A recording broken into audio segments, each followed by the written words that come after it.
Hey my listeners, मैं हूं आपकी नैरेटर, आपकी राइटर सौमित्र पाठी और लेकर आ चुकी हूं आपके लिए माफियाज ट्रैप्ड वाइफ का न्यू एपिसोड। तो चलिए शुरू करते हैं इसे। अब तक की कहानी में आप लोगों ने सुन लिया था कि जिया को कुणाल ने एक ठिकाना दे दिया था। उसे नहीं पता था कि वो वहां पर कितना दिन तक सेफली रह पाएगी, लेकिन अब जो भी उसके पास था उसी में उसे खुश रहना था। जिया बिना वक्त बर्बाद किए तुरंत ही अपने बैग को खोलती है और जैसे ही कुणाल वहां से निकलता है वो जाकर के दरवाजे को अंदर से लॉक कर लेती है। बैग से उसने अपने फ़ोन को निकाल लिया था, लेकिन तब उसे याद आता है कि उसका फ़ोन पूरी तरह से डेड है। वो थोड़ा देर खोजने के बाद उसे अपने फ़ोन के लिए चार्जर मिल जाता है और वो आकर फिर से बेड पर बैठ जाती है। वो ज़िंदगी में पहली बार कहीं अकेले रहने के लिए आई थी। ये शहर उसके लिए पूरी तरह से अनजान था और इस शहर में आने से पहले ही उसके साथ हादसे पे हादसे होते जा रहे थे। ट्रेन से उतरने से पहले ही उसे डब्बे में कुछ गुंडे मिले थे। ट्रेन का डब्बा पूरी तरह खाली होने की वजह से जिया को बीच स्टेशन पे ही रुक करके वहां से तुरंत ही भागना पड़ा था, जिसके कारण ही कल रात उसका एक्सीडेंट भी हुआ था। अभी भी उस नज़ारे को याद करके जिया के पसीने छूट जाते हैं। वो अपने चेहरे को सीलिंग की तरफ करती है और अपनी आंखें बंद कर लेती है। आंखें बंद करते ही उसकी आंखों के कोने से आंसू नीचे गिरने लगते हैं। जिन आंसुओं को हमेशा वो अपने घर पर छुपाया करती थी, आज वो खुल करके रो लेना चाहती थी। उसके जिंदगियों के हाथ से इतने ज्यादा थे कि याद करना भी उन्हें मुश्किल था। वो कांपते हुए होठों से कहती है, पता नहीं मैंने ये जो कदम उठाए वो गलत है या सही मुझे नहीं पता, लेकिन इसके अलावा मेरे पास और कोई ऑप्शन नहीं था। कहीं मेरी वजह से मेरे घर में दी को नहीं, उनको कुछ नहीं होना चाहिए। काना, आपको जितना बुरा करना है आप मेरे साथ कर लो। पता नहीं वो ठीक भी होंगी या नहीं। आखिर क्यों हम लड़कियों को क्यों इतना सहना पड़ता है? मेरे घर में भाई भी है, उसे तो कभी ये जिंदगी देखने को नहीं मिली। क्या गलती थी मेरी ये कि मैं लड़की बन करके पैदा हो गई। पर जो भी हो, मैं बाहर नहीं मान सकती। इतना बड़ा कदम तो उठा लिया मैंने, अब बाकी आपके हाथ में। कान्हा, मेरी जिंदगी संभालने वाले भी आप हो और मुझे हिम्मत देने वाले भी आप ही हो। बस सब ठीक हो जाए। और ये सोचते हुए वो अपनी आंखें जोर से बंद करती है और अपनी आंखों ही कडल करके रोने लगती है। लगभग 10 मिनट में वो रो रो करके थक गई थी। वो अपनी आंखों के आंसुओं को पोंछती है। उसका गला, जो कि काफी दर्द हो रहा था, शरीर में भी काफी कमजोरी महसूस हो रही थी, पर फिर भी वो हिम्मत करते हुए बेड से खड़ी होती है और अपने फोन के पास जाकर के चेक करती है। उसका फोन अब थोड़ा बहुत चार्ज हो गया था। वो फोन को निकाल करके बिना देरी किए अपने फ्रेंड शिवानी को कॉल कर लेती है। शिवानी उसकी बेस्ट फ्रेंड थी। अगर जिया की जिंदगी के बारे में कोई हर एक सच जानता था तो वो उसकी बेस्ट फ्रेंड शिवानी ही थी। वो अपनी आंखों के धुंधलापन को कम करते हुए अपनी आंखों को पोंछती है और धीरे से अपने फोन के सिम को निकाल करके दूसरे सिम को अटैच करके अपनी फ्रेंड शिवानी का नंबर डायल कर देती है। 2 से 3 रिंग में दूसरी तरफ से फोन पे खो जाता है। शिवानी, जिसे पता था कि ये जिया ही हो सकती है, वो फोन रिसीव करते हुए कहती है, हेलो, ठीक है ना तू? जिया, जो इधर से अपने गले को क्लियर करते हुए कहती है, हाँ ठीक हूँ मैं। दूसरी तरफ से शिवानी उसे पूछती है, क्या हुआ तुझे, तू रो रही है? कुछ हुआ तो नहीं तुझे वहां पर? जिया, जो कहती है, आहिस्ता बात कर, आसपास कोई है तो नहीं तेरे? शिवानी, जो कहती है, तू क्या मुझे पागल समझती है? मुझे नहीं पता कि अगर मैं तुझसे बात करूंगी तो मुझे किसी के सामने नहीं होना है। कोई नहीं है यहाँ पर, मैं अपने रूम में हूँ। जिया, जो कहती है, बच कर रहना, कहीं ऐसा ना हो कि तेरा भी फोन ट्रैप हो रहा हो। शिवानी, जो उससे कहती है, अरे यार तू कितना डरती है। और हाँ, ये सारी चीजें ना तेरी फैमिली में होती होंगी, मेरी फैमिली ऐसी नहीं है। तुझे पता है ना मेरे डैड कितना सपोर्टिव है, जान निछावर करते वो मुझ पर। वेल, ये सब बता कर कि मैं तेरा दिल दुखी नहीं करना चाहती। ये बता कि तूने मुझे कॉल क्यों किया? जरूर किसी पर्पज से किया होगा, या फिर ज्यादा प्रॉब्लम हो रही है वहां पर? प्रॉब्लम सुनते ही जिया के चेहरे पर एक दर्द भरी मुस्कान तैर जाती है और वो शिवानी का जवाब देते हुए कहती है, प्रॉब्लम तो उसी दिन हो गई थी जिस दिन मैं इस दुनिया में आई थी। शिवानी, जो उसकी बात सुनते हुए कहती है, ऐसी बातें नहीं करते यार जिया, सब ठीक हो जाएगा। जिया, जो शिवानी से कहती है, तू प्लीज मेरा नाम मत ले अपने घर पर, तुझे नहीं पता मेरे घर वाले किस हद तक जा सकते हैं। अच्छा वो सब छोड़, मैंने तुझे एक ज़रूरी काम के लिए फ़ोन किया था। वो तूने किसी भाई के बारे में बताया था ना, जो डायरेक्टर को जानता है, और तूने कहा था कि अगर तू बात करवा देगी तो मेरी डायरेक्टली डायरेक्टर से बात हो जाएगी, ऑडिशन देने में भी प्रॉब्लम नहीं आएगी। मैं कल ऑडिशन के लिए जा रही हूँ, तो अगर तू अपने भाई का नंबर दे देती तो मैं उनसे बात कर लेती। शिवानी जो कहती है, हाँ ओके, मैं सेंड करती हूँ तेरे पास। जिया जो कहती है, अच्छा सुन, मैसेज से करना, व्हाट्सएप नहीं है इसमें। शिवानी जो कहती है, आई नो तूने फ़ोन चेंज कर लिया है, और वैसे भी कीपैड वाला फ़ोन ना आजकल के स्मार्टफोन से ज़्यादा बेहतर है। कम से कम उसमें जीपीएस लगा कर के किसी के लोकेशन को ट्रेस तो नहीं कर सकते। मैं तुझे मैसेज पर नंबर सेंड कर देती हूँ। शिवानी जो ये बोल करके अभी फ़ोन रखने वाली होती है कि तभी जिया जो कहती है, अच्छा सुन, तेरी नेहा दी से बात हुई थी क्या? शिवानी जैसे ही नेहा का नाम सुनती है वो भी थोड़ा सा इमोशनल हो जाती है और जिया से कहती है, देख तूने जो फैसला लिया है ना, इसके बाद तुझे पीछे मुड़ कर के देखने का कोई ऑप्शन नहीं मिलता है जिया। अब आगे की तरफ देख, पीछे जो छूट गया सो छूट गया। जिया जो उसकी बात सुनते हुए कहती है, शिवानी क्या मतलब है तेरा, ऐसे क्यों बात कर रही है? और तुझे पता है ना, मैं ये सब कुछ अपनी नेहा दी की वजह से ही कर रही हूँ। अगर अकेले मैं सब कुछ झेलती तो शायद मैं ये सब नहीं करती, लेकिन मैंने देखा है उन्हें, वो किस तरह अपनी सारी तकलीफ को मुझसे छुपाने की कोशिश करती है, मगर नजर आता है मुझे। प्लीज़ तो एक बार बोल दे कि नेहा दी ठीक है। शिवानी जो कहती है, झूठ नहीं बोल सकती मैं तुझसे, ठीक तो नहीं है वो, लेकिन तू अपनी हिम्मत मत कम करना इससे। जिया जो अपने सर पर मारते हुए कहती है, मुझे पता था यार, मुझे पता था, हमेशा मेरी गलती की वजह से नेहा दी फंसती है। अब मेरी वजह से वहाँ उन्हें प्रॉब्लम हो रही होगी, पता नहीं किस तरह घर वाले उनको ट्रीट कर रहे होंगे। शिवानी इसको समझाते हुए कहती है, जिया कम ऑन यार, प्लीज शांत हो जा और हिम्मत मत हार। जिया जो कहती है, नहीं मेरा ये फैसला बहुत गलत था, मैंने ये क्यों नहीं सोचा कि मैं अकेली नेहा दी को उस जलते हुए आग में छोड़ करके आ रही हूँ। पहले क्या वो कम झेलती थी, और अब मैंने अपनी जिंदगी के सपनों को पूरा करने के लिए उन्हें अकेला छोड़ दिया। मैंने ठीक नहीं किया, मुझसे बहुत बड़ी गलती हो गई शिवानी। शिवानी जो जिया को थोड़ा स्ट्रिक्ट होने कहती है, बस कर जा जिया, अगर तू वहां पर होती भी तो क्या कर लेती? क्या तेरे सामने नेहा दी को कभी मार नहीं पड़ी? और अगर पड़ी तो क्या तूने बचा लिया उन्हें? अरे किसी ना किसी को तो यहाँ से निकलना ही था। अगर तू यहाँ पर जिंदगी भर भी रहती ना तो तुम दोनों के दोनों सह थे। अब कम से कम ये तो ऑप्शन है कि तूने हार नहीं मानी, तूने हिम्मत दिखाई। हो सकता हो कि तू अपनी जिंदगी को बदल करके नेहा दी की भी लाइफ चेंज कर दे। दिया जो कहती है, यही करना है मुझे, अगर मैं ये नहीं कर पाई तो फिर मेरी जिंदगी का कोई मतलब नहीं रह जाएगा। अब अगर उस घर में मैं वापस लौटूंगी ना तो या तो मैं सक्सेसफुल होकर लौटूंगी या तो मेरी लाश वापस जाएगी। शिवानी उसे कहती है, ऐसा कुछ नहीं होगा जिया, तो सक्सेसफुल होगी। मैं नंबर सेंड करती हूँ तो भाई से बात कर ले, तो कहेगी तो मैं भी उनसे बात कर लूँगी। और फिर तेरे सपोर्ट में तो कान्हा जी है ना, वो सब कुछ संभाल लेंगे, तो बिल्कुल परेशान मत हो। शिवानी का सांत्वना ही अब जिया की हिम्मत बनता है और वो फ़ोन को साइड में रखती है और आराम से लेट जाती है। वैसे तो उसकी ज़िंदगी में आराम जैसा शब्द कहीं एग्जिस्ट नहीं करता था। उसे नेहा दी के लिए वाकई में ही काफ़ी बुरा लग रहा था, मगर उसे पता था कि उसका लिया हुआ ये फैसला शायद उसके और उसकी सिस्टर दोनों की ज़िंदगी को बदल सकता है। और वो खुद को समझाते हुए कहती है, कुछ ना करने से बेहतर है कुछ तो करूँ मैं, चाहे कुछ भी हो जाए कान्हा, अब वापस तो नहीं जाऊंगी। I am so sorry Neha di, बस कुछ दिन और, एक बार मैं मूवी साइन कर लेना तो जिंदगी पूरी तरह से बदल जाएगी, आपकी भी और हमारी भी। दिन भर की थकावट और रोने की वजह से उसे काफी गहरी नींद आती है। शरीर में काफी कमजोरी भी थी। सुबह का वक्त होता है और लगभग 7 बजे कोई उसके दरवाजे पर जोर जोर से पीटने लगता है। जैसे ही 2 बार दरवाजा नॉक हुआ था, जी एकदम से कांपते हुए उठ जाती है और गहरी गहरी सांस लेते हुए कहती है, कौन है? उसकी तो आवाज भी बाहर ठीक से नहीं निकल पा रही थी।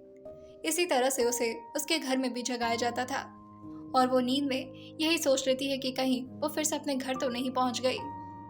लेकिन फिर वो अपनी आंखें ठीक से खोल करके देखती है तो यह जगह उस जंजाल से काफी खूबसूरत था और उसे अपने आसपास फ्रीडम का एहसास हो रहा था, जिससे उसका दिमाग थोड़ा हल्का होता है। और फिर वो धीरे धीरे कदमों से आगे बढ़ती है और दरवाजे के पी होल से देखती है। बाहर एक लड़की जो कि ड्रेस कोड में खड़ी थी, ऐसा लग रहा था जैसे वो नीचे के रेस्टोरेंट के स्टाफ हो। जिया धीरे से दरवाजा खोलती है। वो लड़की जो जिया को देखते हुए कहती है, शमा नाम है ना तुम्हारा? जिया धीरे से अपने चेहरे को हाँ मिलाते हुए कहती है, जी।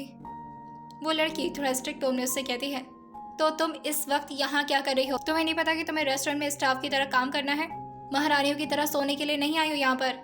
मैनेजर ने बताया तुम्हारा आज फर्स्ट डे है और फर्स्ट डे में ही लेट। 7:20 तक रेस्टोरेंट के अंदर पहुंच जाना है और काम करना शुरू कर देना है। अगर आइंदा से तुम्हारा लेट हुआ तो अच्छा नहीं होगा। चलो, मैनेजर सर तुम्हें बुला रहे हैं। सुबह सुबह इतनी तेज रूखी सूखी आवाज सुनने की वैसे भी जिया को आदत थी, जिसकी वजह से उस लड़की की आवाज से उसे कोई फर्क नहीं पड़ता और वह दरवाजा बंद करती है और अपने बैग में 1-2 कपड़े को देखते हुए कहती है, मेरे सारे कपड़े।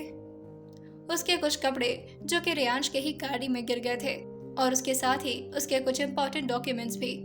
जैसे तैसे करके वो कपड़ों की एडजस्टमेंट करती है और नीचे की तरफ आ जाती है। नीचे सारी स्टाफ उसी को घूर रही थी। सारी स्टाफ वहाँ पर काफ़ी खूबसूरत और दिखने में काफ़ी टीप टॉप तरीके से थी, लेकिन जिया की हालत नहीं थी कि वो अपने कपड़ों या अपनी हालत से खुद को बाकी लोगों की तरह मैच करा सके। एक लड़की जिसका नाम प्रीति था, वो जिया का हाथ पकड़ती है और धीरे धीरे उसको अंदर लाते हुए कहती है, चलो, तुम इतना डर क्यों रही हो? जिया जो उसको हल्का सा स्माइल पास करती है और कहती है, मुझे मैनेजर सर से मिलना है, वो बुलाए थे मुझे। प्रीति जो कहती है, शमा नाम है तुम्हारा, मैं जानती हूँ।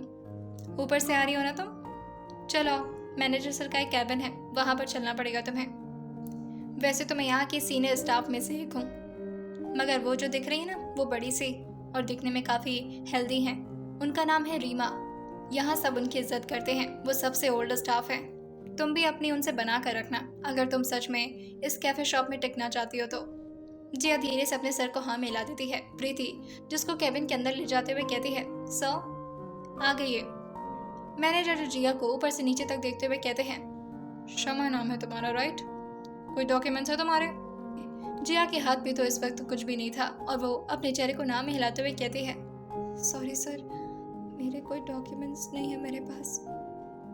मैनेजर अपने चेयर से खड़े होते हुए कहता है, हमारे यहाँ बिना किसी डॉक्यूमेंट के इस तरह से जॉब नहीं दिया जाता है, लेकिन तुम्हारे लिए कुणाल सर ने खुद बात की है और मुझे पता चला है कि उनको भी रेयान सर ने ऑर्डर दिया था।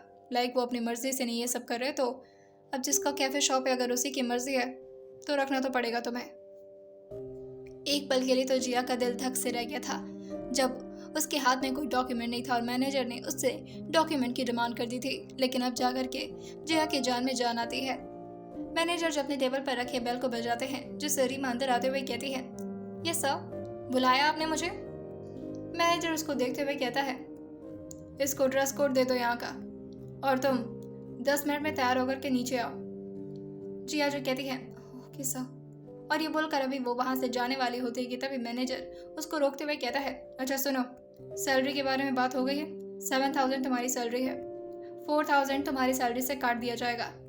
खाने पीने के लिए तुम्हें खुद बनाने की ज़रूरत नहीं है। सुबह ब्रेकफास्ट, दोपहर में लंच और रात में तुम्हें डिनर प्रोवाइड करवा दिया जाएगा। हेल्थ को लेकर भी तुम्हारे ऑलमोस्ट फीस माफ़ी रहेंगे, लेकिन इसका गलत फ़ायदा मत उठाना, समझी? जिया जो कहती है, ओके सर। वही वो मैनेजर आगे कहता है, सिर्फ एक दिन छुट्टी मिलेगी, संडे को। अब जा सकती हो तुम और जल्दी वापस आना। जिया तुरंत ही अपनी सर को हाँ मिलाती है और कैबिन से बाहर की तरफ निकल जाती है। रीमा जो उसको अपने पास बुलाते हुए कहती है, ओ लड़की, इधर आ। और उसके हाथ में उस कपड़े को थमाते हुए कहती है, यही है यहाँ का कपड़ा, पहनकर थोड़ी ठीक ठाक बनकर के आना, पता चले तुम्हारे चक्कर में हमारे इस रेस्टोरेंट की बेइज्जती ना हो जाए। यहाँ बड़े बड़े लोग आते हैं। जिया जो अपने सर को बस हाँ मिलाती है और वहाँ से निकल जाती है। रीमा के साथ कुछ और भी स्टाफ खड़ी थी। रीमा जो अपने अगल बगल के स्टाफ को देखते हुए कहती है, पता नहीं कहाँ से इस लीचड़ को कुणाल सर ने उठा कर ले आ दिया। दूसरी लड़की जो कहती है, कैरेक्टर लेस होगी, बड़े आदमियों को पटाना जानती होगी। रीमा जो कहती है, मैं बताऊंगी इसे, बड़े आदमियों को पटाने चली है ना, ऐसी जिंदगी दूंगी कि नर्क से भी बदतर महसूस होगा इसे। जिस कुणाल सर के आसपास मैं इतने सालों से मंडराने की कोशिश कर रही हूँ, उन्होंने कभी मुझे भाव नहीं दिया। और इस लड़की के लिए उन्होंने खुद बात की मैनेजर से। कल रात में मैनेजर का मैसेज आया था मुझे। आखिर इतना क्या स्पेशल है ये। वहीं दूसरी तरफ कुणाल, जो कि इस वक्त ऑफिस के लिए निकल रहा था। अक्षत भी उसके ठीक बगल के ही बंगलों में रहा करता था। कुणाल जो रेयांश के फार्म हाउस में रहता था, वो जैसे ही बाहर निकलता है कि तभी अक्षत भी पीछे से आते हुए कहता है, साथ में चले क्या कुणाल? कुणाल जो पीछे की तरफ अक्षत को देखते हुए कहता है, हाँ सर बिल्कुल। अक्षत जो कुणाल के साथ ही आकर उसकी गाड़ी में बैठ गया था और अपने हाथ में फोन लेकर के स्क्रीन को स्क्रॉल करते हुए कहता है, आजकल अच्छे एक्टर्स ढूंढना ऐसा लगता है जैसे जमीन से पन्ना खोज रहा हूँ। 3 दिन हो गए, एक ढंग का मुझे एक्टिंग स्किल वाला बंदा नहीं मिला। कुणाल जो गाड़ी ड्राइव करते हुए कहता है, पर आप तो फीमेल एक्ट्रेस को ढूंढ रहे थे, बंदा कहाँ से आ गया? अक्षर जो कहता है, अरे बंदा बंदी कोई ढंग का नहीं मिल रहा यार। लड़कियां तो थोड़ा बहुत ठीक एक्टिंग भी कर रही हैं, लड़के तो मजाक मजाक में आ जा रहे हैं। एक्टिंग करने को बोल रहा हूँ तो कुछ भी कर रहे हैं, ऊपर से हंसे जा रहे हैं, कोई सीरियसनेस ही नहीं है। लड़के तो जात ही बेकार होता है, बात बात को मजाक में लेते रहते हैं, माँ बाप का पैसा बर्बाद करते हैं सब। कुणाल जो अक्षत की बात सुनते हुए कहता है, क्या बात है सर, लड़का होकर के लड़के की इतनी बुराई मैं तो नहीं बर्दाश्त कर पाऊंगा, मैं बहुत डेडिकेटेड इंसान हूँ। अक्षत जो उसके सर पर मारते हुए कहता है, ये बोलना कि तू रेयांश के अंडर में काम करता है इस वजह से डेडिकेटेड बन गया है, उसके अंडर में तो अगर मैं काम करूँ तो मैं भी बन जाऊँ, और उसी के चक्कर में 3 दिन से इतना परेशान हूँ। जब भी उसका कॉल आता है सिर्फ यही धमकी मिलती है, कोई अच्छा फाइन एक्टर तुझे मिला या नहीं, कहीं ऐसा ना हो कि तेरे साथ कॉन्ट्रैक्ट ही कैंसिल कर दूँ मैं और कोई अच्छा डायरेक्टर ढूंढ लूँ। कुणाल जो कहता है, ये तो है, रेयांश सर की कंसिस्टेंसी मानना पड़ेगा, काफ़ी हार्ड वर्किंग इंसान है। अक्षर जो कहता है, बस बस अब ज़्यादा चापलूसी मत कर। अच्छा सुन, ऑफिस से पहले मैं सोच रहा हूँ कैफ़े शॉप चलते हैं, थोड़ा कॉफ़ी पी करके दिमाग फ्रेश हो जाएगा। वैसे भी उसके बाद से तो सुबह से लेकर के शाम तक घटिया सी शक्ल ही देखनी है मुझे। कुणाल जो कहता है, घटिया शक्ल? वैसे मुझे तो लगा था कि एक्ट्रेस भी ऑडिशन के लिए आ रही हैं, लड़कियाँ नहीं आ रही क्या? अक्षर जो कहता है, अरे आ रही है ना, लेकिन जो शक्ल मुझे चाहिए ना अपनी स्टोरी के लिए वो मिल ही नहीं रही। ऐसा लग रहा है जिस हिसाब से मैंने स्टोरी को सोच रखा है और जिस हिसाब से उस राइटर ने अपने दिल और जान लगा करके उस कहानी को लिखा है ना, उसको उभारने के लिए और पब्लिक तक पहुंचाने के लिए वो प्रॉपर जो होता है ना, वो चेहरा, वो मासूमियत, वो आंखों में दर्द, चेहरे पर वो परफेक्ट फीचर मुझे मिल ही नहीं रहा यार। इतना मुश्किल होता है यार ठीक ठाक एक्ट्रेस को ढूंढना, और सच कहूँ तो पूरी स्टोरी एक्ट्रेस पर ही बेस्ड है, तो मैं नहीं चाहता हूँ कि किसी भी ऐसे वैसे लड़की को उठा करके मैं अपने मूवी में रख लूँ। कुणाल जो गाड़ी ड्राइव करते हुए अक्षत को सजेस्ट करते हुए कहता है, तो आप किसी पुराने चेहरे को क्यों नहीं यूज़ कर लेते, बॉलीवुड में क्या एक्ट्रेस की कमी है? अक्षय जो अपने हाथ पर हाथ पीटते हुए कहता है, अरे मैंने बोला था यही बोला था रेयांश से, लेकिन नहीं, उन साहबजादे को तो एक नया चेहरा चाहिए। इसी तरह से बात करते करते अब रेयांश का कैफे शॉप भी आ जाता है। अक्षत जो गाड़ी से बाहर निकलता है, उसके साथ ही कुणाल भी बाहर आ गया था। अक्षत अपने चेहरे को हल्का सा ऊपर की तरफ टिल्ट करते हुए कहता है, ब्लैक किंग, ये तेरे अकड़ू बॉस को ब्लैक से क्या ऑब्सेशन है यार, हर जगह काला काला, रेस्टोरेंट भी काला काला बना कर रखा हुआ है। कुणाल जो अक्षत की बात सुनते हुए थोड़ा मुस्कुराते हुए कहता है, वो बात तो सही है, पर आप डिज़ाइन तो देखिए, पूरे मुंबई में तो क्या पूरे इंडिया में मुझे नहीं लगता कि इस डिज़ाइन का कैफे शॉप कोई बनवा पाया होगा। अक्षर जो उसके पीठ को थपथपाते हुए कहता है, ये बात तो सही है, उसके जैसा बकवास दिमाग किसी और के पास होगा ही नहीं ना, इसी वजह से। कुणाल जो अक्षर की बात सुनता है और बस मुस्कुरा देता है। अक्षर जो अंदर आते हुए कुणाल के साथ बैठते हुए कहता है, ये बात उसको पता नहीं चलनी चाहिए, वरना पता चले पैसे लेकर के भाग जाए, फिर मैं मूवी किसके साथ बनाऊंगा। वहीं रीमा जो जैसे अक्षत को देखती है, वो पूरे स्टाइल भरे लहजे में उन लोगों के पास आते हुए कहती है, गुड मॉर्निंग सर, और वो एक बार कुणाल को देखते हुए कहती है, हेलो। कुणाल जो बिना इंटरेस्ट के बस अपने सिर को हाँ में हिलाता है और अपने फ़ोन को चेक करने लगता है। अक्षर जो रीमा की तरफ देखते हुए कहता है, हर दिन ऑर्डर लेने के आ जाती हो, हमेशा की तरह कॉफ़ी पीना मुझे। कुणाल जो कहता है, और मेरा ग्रीन टी। अक्षर जो आगे की तरफ बेंड होते हुए कुणाल से कहता है, वैसे तूने बोला था कि वो लड़की यहीं पर शिफ्ट हुई है राइट, दिखाई तो नहीं दे रही। कुणाल जो पीछे की तरफ मुड़ते हुए कहता है, वैसे तो होना चाहिए, हो सकता है अंदर होगी। अक्षय जो कुणाल को देखते हुए कहता है, क्या मतलब तूने उसे काम पर भी रख लिया? अरे कम से कम 2-3 दिन रेस्ट तो देता उसे। कुणाल जो कहता है, वो भी अपने काम को लेकर ना बिल्कुल रेयान सर की तरह ऑब्सेस्ड है। शायद उसकी मजबूरी है या फिर उसका पागलपन। इतनी कमजोरी होने के बावजूद भी उसने बहुत रिक्वेस्ट किया मुझसे कि कल से ही काम दे दो। अब जब इतना ही रिक्वेस्ट कर रही है तो मैंने सोचा चलो ठीक है। वहीं तभी कुणाल जो साइड की तरफ देखते हुए कहता है, वो क्या ऊपर से आ रही है? अक्षत भी कुणाल की बातों को सुन करके पीछे की तरफ मुड़ता है और जैसे ही उसकी नजर जिया पर पड़ती है, वो उसको ऊपर से नीचे और नीचे से ऊपर स्कैन करना शुरू कर देता है। ऐसा लग रहा था जैसे आज उसकी नजर जिया से हटने वाली नहीं है। जिया जब तक सीढ़ियों से पूरी तरह नीचे उतर कर नहीं आ गई, अक्षित अपने गर्दन को मोड़कर उसी की तरफ लगातार घूरे जा रहा था। कुणाल जो सामने अपने हाथ को पीटते हुए कहता है, ओ हेलो, क्या हो गया, ऐसे क्या देख रहे हैं उसे? अक्षय जो अपने गर्दन पर हाथ रखते हुए कहता है, आउच, यार ये तो काफी खूबसूरत है, मैंने ठीक से शायद देखा नहीं था इसे। कुणाल जो कहता है, क्या बात कर रहे हैं सर, आपने उस दिन भी बोला था जब इसका एक्सीडेंट हुआ था, माथे से इसके खून निकल रहा था और आपको खूबसूरत लग रही थी। अक्षय जो कहता है, नहीं यार देख तो सही उसको, और वो उसको पीछे से देखते हुए कहता है, परफेक्शन इसे कहते हैं। कुणाल जो अक्षत के सामने चुटकी बजाते हुए कहता है, देख क्या रहे हैं आप? अक्षय जो कुणाल की तरफ देखते हुए कहता है, अरे मैं कास्टिंग डायरेक्टर हूँ, ऊपर से नीचे तक देख करके उसको स्कैन करना, उसकी फीचर को चेक करना, ये मेरी रिस्पॉन्सिबिलिटी है भाई। तुम लोग इसे गलत समझते होगे पर हमारा ये पैशन है, हमारा काम है। कुणाल जो कहता है, लेकिन वो आपकी एक्ट्रेस नहीं है तो आप उसे इस नज़र से नहीं देख सकते। अक्षर जो कहता है, तू ना ज़्यादा भोला मत बन, तू भी लड़का और तू भी लड़कियों को स्कैन करता ही होगा। हर लड़की की नज़र लड़कियों पर इसी वजह से तो जाती है, वैसे सुंदर तो है यार। कुणाल जो अक्षर से कहता है, हाँ भीना सर। वही तभी कुणाल के फ़ोन पर रियांश का कॉल आने लगता है और वो तुरंत ही अपनी जगह से खड़े होते हुए फ़ोन को रिसीव करते हुए कहता है, गुड मॉर्निंग सर। रियांश अपनी भारी आवाज़ में कहते हैं, काम शुरू हो गया? कुणाल जो कहता है, सर अभी तो हम लोग रेस्टोरेंट में थे, यहाँ से निकलने के बाद तुरंत ही काम शुरू करते हैं सर।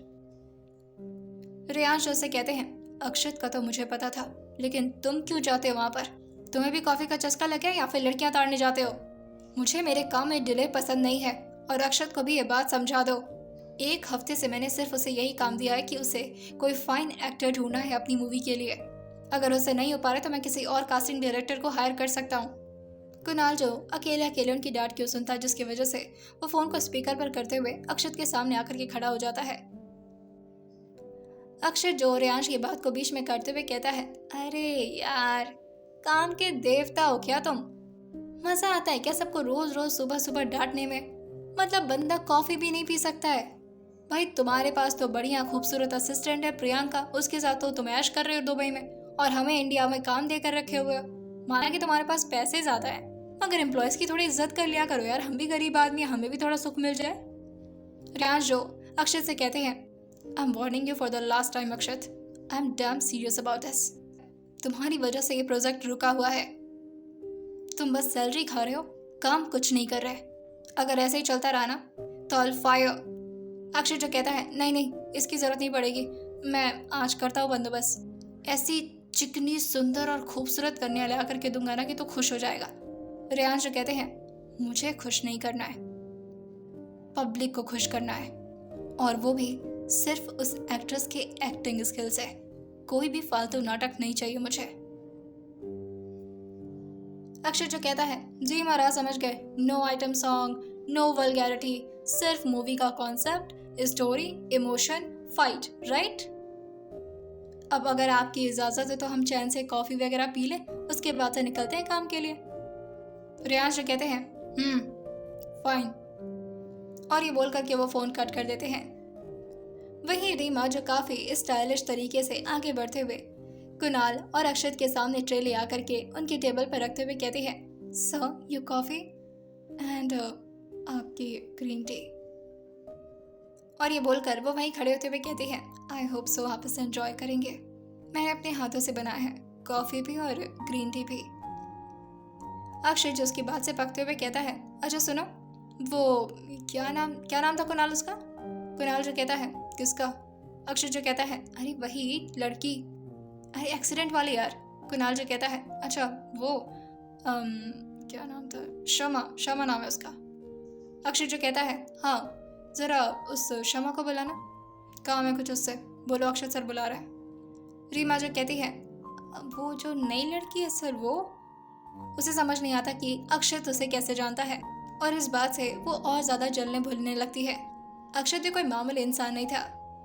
रेयांश के साथ उसका नाम हमेशा जुड़ा रहता था और सब लोग जानते थे कि रेयांश और अक्षत की फैमिली कितना क्लोज है, और वो भी काफ़ी बड़े घराने से बिलोंग करता था। रीमा जो मुंह बनाते हुए अंदर की तरफ जाती है और काफ़ी तेज आवाज़ में चिल्लाते हुए कहती है, शमा। जी आज एकदम से चिहुकते हुए कहती है, जी, और वो भागकर रीमा के सामने आकर खड़ी हो जाती है। रीमा जो उसे बाहर की तरफ इशारा करते हुए कहती है, जाओ, बुलावा आया है तुम्हारा। शायद तुमने अपनी खूबसूरती से अक्षत सर को भी फंसा लिया। वैसे तो काफ़ी चीप क्लास लगी थी मुझे, लेकिन ये सब हरकत करने में तो तुम वाकई काफ़ी तेज हो। जिया जो उसकी बातों को समझ तो पा रही थी, लेकिन उसे ये नहीं समझ में आ रहा था कि आखिर बाहर उसे कौन बुलाने लगा। वो ज़्यादा उसकी बात पर ध्यान ना देते हुए बाहर की तरफ आ जाती है। उसे समझ नहीं आता कि आखिर किसने उसे बुलाया है। रीमा ने भी उसे ठीक तरीके से बताया नहीं था। वो जानबूझकर के उसे परेशान करना चाहती थी कि तभी जिया की नज़र कुणाल पर पड़ती है। कुणाल जो कि जिया को आता हुआ देखकर अपनी तरफ इशारा करते हुए कहता है, हाँ इधर सुनो। जिया अपने कदम को धीरे धीरे आगे की तरफ बढ़ाती है और कुणाल के सामने जाकर खड़े होते हुए अपने हाथ को पीछे करते हुए कहती है, hello sir, good morning. Kunal उसको देखते हुए कहता है, ठीक हो अब? जिया जो अपने सर को हाँ मिलाते हुए कहती है, जी मैं ठीक हूँ। कि तभी अक्षय जो जिया की तरफ देखता है और धीरे से खड़े होते हुए कहता है, माँ, और ये बोलकर वो अपने हाथ को आगे बढ़ा देता है। जिया भी अपने हाथ को आगे बढ़ाकर उनके साथ मिलाते हुए कहती है, हेलो सर। कुणाल जो कहता है, यही वो शख्स है जो तुम्हें हॉस्पिटल लेकर आए थे। अक्षय जो कहता है, आई एम सो सॉरी उस एक्सीडेंट की वजह से, बट सच कहूँ तो वो एक्सीडेंट तुम्हारे लिए तो काफ़ी बुरा साबित हुआ, लेकिन मेरे लिए इट वॉज लकी। जिया उनकी बात पर कंफ्यूज होते हुए अपनी आंखों को इधर उधर करने लगती है और समझ नहीं पाती। अक्षय जो कहता है, हाँ उसी एक्सीडेंट की वजह से तो हम मिल पा रहे हैं।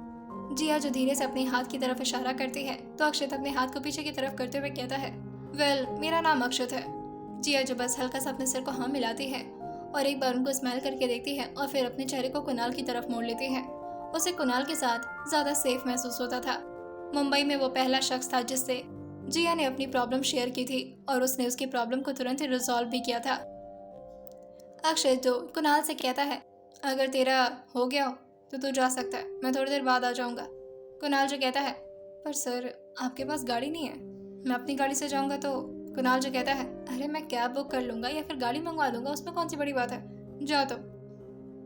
कुणाल को फिर से रेयांश की कही हुई बात याद आती है, लेकिन अक्षत के बार बार कहने से वो रुक भी नहीं सकता था। वो जिया की तरफ एक बार देखता है और उसके कंधे पर हाथ रखते हुए कहता है, कोई भी प्रॉब्लम हो तो मुझे कॉल करना, और वो अपने कार्ड को देते हुए कहता है, ये मेरा नंबर है, ओके सी यू। और ये बोलकर वो वहाँ से निकल जाता है।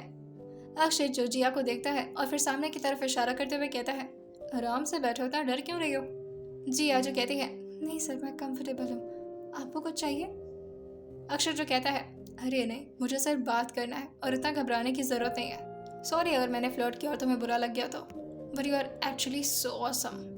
मैं काफ़ी लड़कियों को देखते रहता हूँ और मेरा तो काम ही है, पर फिर भी तुम्हारी जैसी लड़की आई डोंट थिंक सो कि मैंने कभी देखी है। और ये मेरे लाइन मारने का तरीका नहीं है, but I am generally saying this.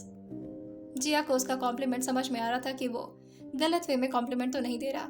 जिया जो हल्का सा स्माइल करती है और अक्षत के सामने बैठते हुए कहती है, आपको कुछ बात करनी थी मुझसे? अक्षय जो कहता है, अरे नहीं, मैं तो बस यूं ही तुम्हें देखना चाह रहा था, वैसे भी कहाँ ऐसे आंखों को सुकून मिलता आजकल। जिया जो हल्का सा स्माइल करते हुए कहती है, वैसे आप ये लाइंस खुद लिखते हैं या फिर कहीं से कॉपी करके सुना रहे मुझे? अक्षय जो थोड़ा पीछे की तरफ बेंड होते हुए कहता है, ओह सेंस ऑफ ह्यूमर, हाँ, रोस्ट कर रही हो मुझे? जिया जो कहती है, नहीं बस पूछ रही थी, और मैं क्या किसी को रोस्ट करूँगी, मेरी इतनी औकात नहीं है सर। अक्षय जो कहता है, अरे तुम्हारी जैसी खूबसूरत लड़की के मुँह से तो मैं गालियाँ भी सुनने के लिए तैयार हूँ, तो फिर रोस्ट क्या बड़ी बात है? अगर रोस्ट करके तुम्हें मज़ा आता है तो तुम कर सकती हो, I don't have any problem. और इसी तरह से वो लगभग 15 से 20 मिनट जिया से आराम से बात करता है। रीमा जो मैनेजर को बुलाते हुए कहती है, देख रहे हैं सर, पहले दिन ही आई और किस तरह वीआईपी की तरह अक्षत सर के साथ बैठी हुई है। मुझे ये लड़की बिल्कुल भी ठीक नहीं लगती। हमें लगता है इसे रेस्टोरेंट से निकाल देना चाहिए। वो मैनेजर जो रीमा की तरफ देखते हुए कहते हैं, क्या तुम्हारी अकल घास चढ़ने के लिए गई है? तुम्हें सामने दिख रहा है कि वो अक्षत सर के साथ बैठी हुई है और अक्षत सर कितना हंस हंस करके उससे बात कर रहा है। इसका मतलब जानती हो, उस लड़की का डायरेक्टली कनेक्शन रेयांश सर से हो सकता है और उनकी पहचान की लड़की को मैं इस रेस्टोरेंट से निकालूंगा। मरना है मुझे। ये सुन करके रीमा का मुंह और चोखा बन जाता है। वहीं दूसरी तरफ दुबई में रेयांश जो अपने ऑफिस के कैबिन में बैठे हुए थे, उन्होंने मीटिंग्स की कुछ इंपॉर्टेंट फाइल्स प्रियंका से मंगवाई थी। प्रियंका जो अंदर आने की परमिशन मांगते हुए कहती है, सर मैं कम इन? रेयांश बिना किसी इमोशन के साथ उसको अंदर आने की परमिशन दे देते हैं। प्रियंका जो 2 फाइल्स को अंदर लाते हुए कहती है, सर ये रही वो फाइल्स। रेयांश जो उन फाइल को लेते हुए प्रियंका से कहते हैं, जा सकती हो अब तुम। प्रियंका जो इस तरह रेयांश को गुस्से भरी टोन में बात करते हुए सुनती है तो कहती है, आई नो कि तुम्हें मेरी हरकतों से प्रॉब्लम होती है, बट मेरी भी तो मजबूरी समझो यार। रेयांश हम दोस्त थे अच्छे।